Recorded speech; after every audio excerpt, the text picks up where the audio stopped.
ಹಲವು ಮಾತೇನು ಗುರುರಾಯ, ನೀನೊಲಿದು ಪಾದವನಿಟ್ಟ ನೆಲವೇ ಸುಕ್ಷೇತ್ರ, ಜಲವೇ ಪಾವನ ತೀರ್ಥ, ಸುಲಭ ಶ್ರೀ ಗುರುವೇ ಕೃಪೆಯಾಗ. ಪ್ರಾತಸ್ಮರಣೀಯ ಪೂಜ್ಯ ಮಲ್ಲಿಕಾರ್ಜುನ ಮಹಾಶಿವಯೋಗಿಗಳಲ್ಲಿ ನಮಿಸಿ, ಎನ್ನ ಆರಾಧ್ಯ ಗುರುದೇವರಾದ ಪೂಜ್ಯ ಅಪ್ಪಗಳವರಲ್ಲಿ ನಮಿಸಿ, ಬಸವಾದಿ ಶಿವಶರಣರಲ್ಲಿ ಶರಣೆಂದು, ವಿಶ್ವದ ಎಲ್ಲ ಸಂತರಲ್ಲಿ ಮಹಂತರಲ್ಲಿ ನಮಿಸಿ, ಇಂದು ಗುರುದೇವ ಸತ್ಸಂಗ ಬಳಗದ ಸತ್ಸಂಗ ಕಾರ್ಯಕ್ರಮಕ್ಕೆ ಆಗಮಿಸಿ ತಮ್ಮ ಅನುಭವದ ಮಾತುಗಳನ್ನು ಬಹಳ ಅದ್ಭುತವಾಗಿ ಅಂತಂದ್ರೆ ಬಹಳ ಅದ್ಭುತವಾಗಿ ನಮಗೆಲ್ಲರಿಗೂ ನಮ್ಮನ್ನೇ ನಮಗೆ ತಿಳಿಸಿಕೊಟ್ಟ ಹಿರಿಯರು ಅನುಭಾವಿಗಳಾದ ಪೂಜ್ಯ ನಿತ್ಯಾನಂದ ಅಜ್ಜ ಅವರ ಪಾದಗಳಲ್ಲಿ ನಮಸ್ಕರಿಸಿ, ಪೂಜ್ಯ ಗಣೇಶಲಿಂಗ ಮಹಾಸ್ವಾಮಿಗಳು ಅವರು ಭಾಳ ತಪಸ್ವಿಗಳದಾರ. ಅವ್ರು ಏನು ಹೇಳ್ತಾರೆ ಅದು ಆಗಿಬಿಡ್ತದೆ. ವಾಕ್ಸುದ್ದಿ ಭಾಳ ಚೆನ್ನಾಗದ. ಅವರು ಮಾತಾಡ್ರಜಾರ ಒಂದೆರಡು ಮಾತು ಅಂತ ಕಡೆ ಅವರು ಭಾಳ ಚೆನ್ನಾಗಿ ಹೇಳಿದರು. ನಮ್ಮ ಗಂಗಾನಂದಜಿ ಮಹಾರಾಜ್ ಅವರು ಋಷಿಕೇಶ್ ಹರಿದ್ವಾರದಿಂದ ಬಂದರು. ಅವರು ಶಾಂತ ಮೂರ್ತಿಗಳು, ಅವರು ಅನುಷ್ಠಾನ ಮೂರ್ತಿಗಳು, ಭಗವಂತನ ಸ್ಮರಣೆಯೊಳಗೆ ಸದಾ ಇರಾವರವರು. ಅಂಥ ಗುರುಗಳಿಗೂ ನಮಸ್ಕರಿಸಿ, ನಮ್ಮಮ್ಮ ಇದ್ದರೆ ನಮ್ಮ ಕಾರ್ಯಕ್ರಮ ಚಲೋ ಇರ್ತದೆ. ಅಮ್ಮನಿಗೂ ನಮಸ್ಕಾರಗಳನ್ನು ಹೇಳಿ, ಸಂಗೀತಗಾರರಿಗೂ ನಿರೂಪಕರಿಗೂ ಆಗಮಿಸಿದ ಎಲ್ಲರಿಗೂ ಅಲ್ಲಿ ಮ್ಯಾಲೆ ಗದ್ದಲ ಮಾಡಬಾರ್ದ, ಅಲ್ಲಿ ಮ್ಯಾಲೆ ನೋಡೋರು ಇವ್ರಿಗೆ ಶಿಲ್ಪಿಗಳಿಗೆ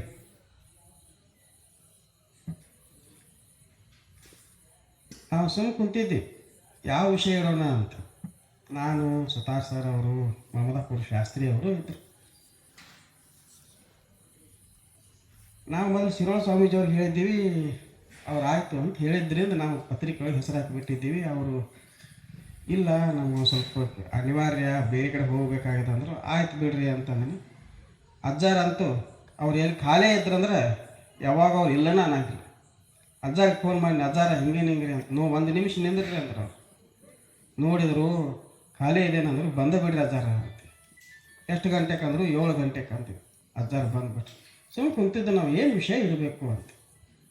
ಅದಾಯ್ತು ಇದಾಯ್ತು, ಒಂದು ಅರ್ಧ ಗಂಟೆ ಎಲ್ಲ ಮುಗಿದ ಬಳಕ ಕೊನೆಗೆ ನಾವಂದೀವಿ, ಇತ್ತಿತ್ತಲಾಗಿ ಹುಡುಗರು ಡೈವರ್ಸ್ ಭಾಳ ಆಗಕತ್ತಾವ, ಯಾಕೆ ಕುಟುಂಬಗಳು ಕೆಡಕತ್ತಾವ, ಕುಟುಂಬದಲ್ಲಿ ಯಾಕೆ ಅಶಾಂತಿ ಉಂಟಾಗಿದೆ, ಕುಟುಂಬ ಯಾಕೆ ನಮಗೆ ಕೆಡಕತ್ತಾವ, ಯಾಕೆ ತಾಯಿಗೆ ತಾಯಿ ಅನ್ನುವಾರು, ಮಕ್ಕಳಿಗೆ ಮಕ್ಕಳು ಅನ್ನುವಾರು, ಅಪ್ಪಗೆ ಅಪ್ಪ ಅನ್ನುವಾರು, ಅವ್ಗೆ ಅವು ಅನ್ನುವಾರು, ಯಾಕೆ ಈ ಮಕ್ಕಳು ತಿಳಿಯಲ್ಲ ಕೆಡಕತ್ತವೆ. ಇದಕ್ಕೆಲ್ಲ ಏನು ಕಾರಣ ಅಂತಂದ್ರೆ ಮನೆಯೊಳಗೆ ಅಧ್ಯಾತ್ಮದ ಕೊರತೆ ಇರೋದರಿಂದಲೇ ನಮ್ಮ ಮಕ್ಕಳು ಕೆಡಕತ್ತ.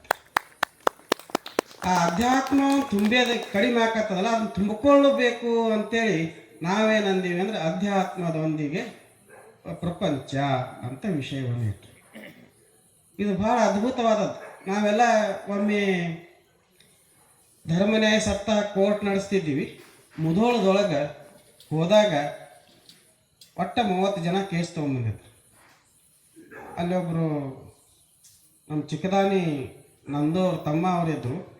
ಅವ್ರೇನು ಹೇಳಿದ್ರು, ಅಪ್ಪಗಳ ನಮ್ಮಲ್ಲಿ ಲೋಕಲ್ ಟಿ ವಿ ಚಾನಲ್ ಅದ, ಟಿ ವಿ ಚಾನಲ್ದೊಳಗೆ ನೀವು ಈ ಪತ್ರಿಕೆ ಒಳಗೆ ಒಂದು ಮಾತು ಬರೆದಿಲ್ಲ, ಏನು ಅಂದರೆ ಗುಪ್ತವಾಗಿ ವಿಚಾರಣೆ ಮಾಡಲಾಗುವುದು ಅಂತ ನೀವು ಹಾಕಿಲಿತ್ರಾಗ. ಅದಕ್ಕಾಗಿ ಒಂದು ಗುಪ್ತವಾಗಿ ವಿಚಾರಣೆ ಮಾಡಲಾಗುವುದು ಅಂತ ಒಂದು ಹಾಕಿಬಿಟ್ಟಿರ್ತಾರಲ್ಲ, ಏನೋ ನಾ ಪೇಪರ್ನಾಗ ಕೊಟ್ಟುಬಿಡ್ತೀನಿ, ಆಮೇಲೆ ಲೋಕಲ್ ಟಿ ವಿ ಒಳಗೆ ಕೊಟ್ಟುಬಿಡ್ತೀನಿ, 10 ನಿಮಿಷನಾಗ ಎಲ್ಲ ಕಡೆ ಬರ್ತದೆ ರೀ ಅಂತಂದು ನಾವು ಕೊಟ್ಟೇವಿ.